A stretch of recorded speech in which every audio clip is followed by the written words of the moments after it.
When people ask me how I ended up back in Denver, I tell them it was because my grandmother got sick. I had graduated from college in June and left almost immediately for Europe. This trip hewed to some of the usual stereotypes, but we steered clear of hostels, instead staying in dismal hotels, typically walk-ups with a shared bath on each floor. At one such place in northern France, I had to go to the bathroom in the middle of the night and I couldn't get the door to our room open with a misshapen skeleton key, so I had no choice but to pee outside on the balcony.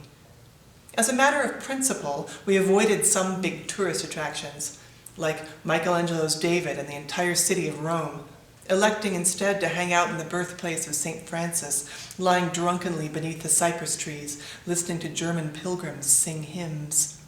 St. Francis was my grandmother's favorite, and I sent her a postcard bearing his prayer. I knew something was up when I called my mother from a phone booth in a stone-cold valley in Norway. Because Norway was punitively expensive, we had been camping, and there were no campfires in Norwegian campgrounds because there was no firewood, because apparently there were no trees in Norway. So I was sick, standing at a payphone in a valley choked with icy mist, having had nothing to eat but dairy products for the preceding week, and I called my mother feeling very sorry for myself, missing the Colorado summer sun, corn on the cob, all that. I was so happy to hear her voice I cried a little. After telling her the sad story of my unfortunate deployment to God's country, I asked, "How's everything going?" She said, "Everything's fine." A note: my mother is not an effusive person. She is not prone to scenes. She has the general demeanor of a pit boss. Good behavior will get you a nod like this. Bad behavior, a shake like this, maybe a point like this. It required years of study to interpret the subtleties of my mother's semiotics, but I knew right away from the tone of her. Everything's fine. Its firmness, its excessive good cheer, that something was wrong at home. I pressed her. She held firm. We hung up. When I came home, my grandmother was dying, of a brain tumor no less. I remembered suddenly that 3 months earlier she had misspelled the word congratulations on my graduation card. This was totally uncharacteristic, and I had felt a weird chill when I read the card, a premonition, before I shoved it back into the envelope. There was no question of me going anywhere, working, doing anything other than being my mother's right hand as we navigated appointments, hospitals, hospice. It was a complete, oddly engrossing experience. My mind had no space for anything else. The decline was mercifully rapid. Within a month of my return home, my grandmother was dead. She died in the night. We drove to the hospice. I went into her room where she lay on the bed, legs straight out, the Ramker legs we called them, thin with ropey calf muscles and delicate ankles. There was a patch of skin showing between her sock and her pant leg, and I put my hand there. She was stone cold.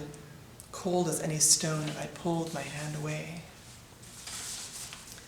It wasn't until after the funeral, after all the relatives had come and gone and the business of death transacted, that I realized I was here, back in Denver, in my parents' house.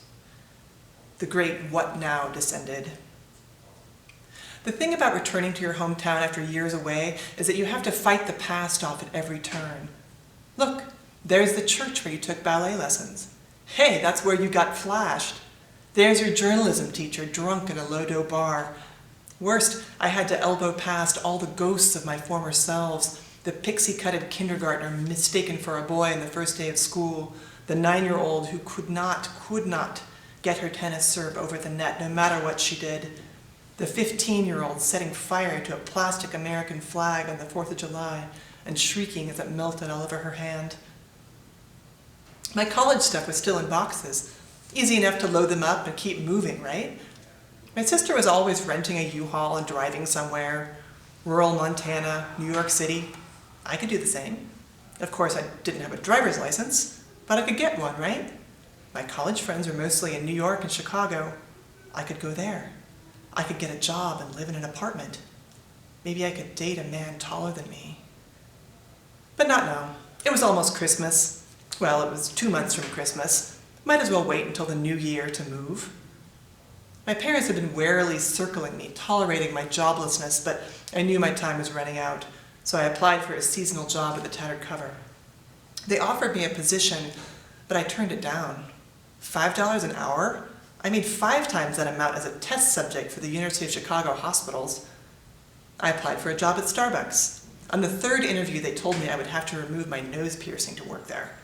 When I heard this, I actually told the interviewer something about how removing my nose piercing would be an unacceptable concession to the man. I left the interview feeling free and fierce.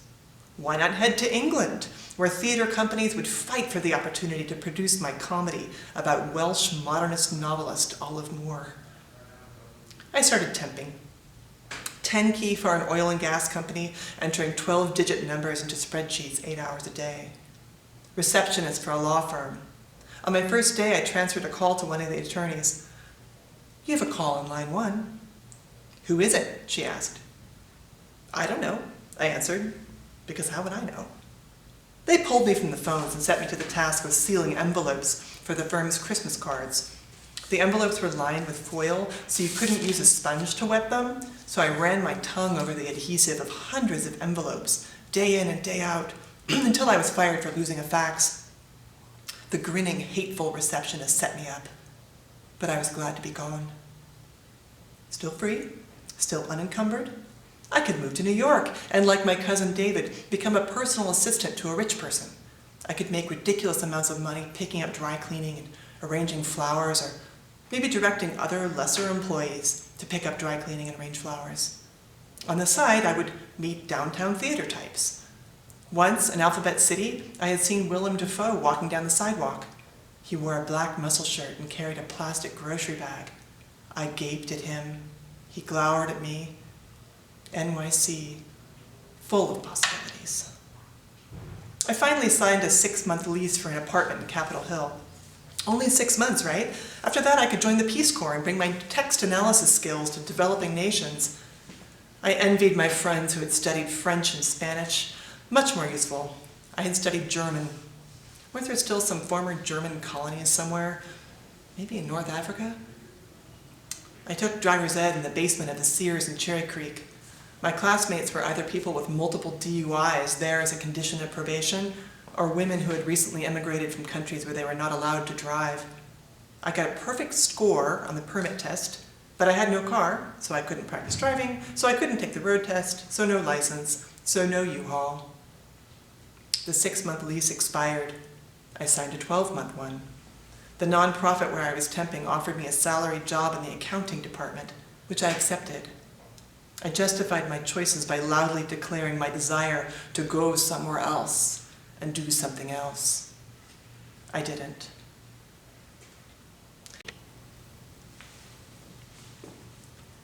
The thing I don't understand is why the loss of someone who anchored me to this place didn't free me from it. It was the opposite.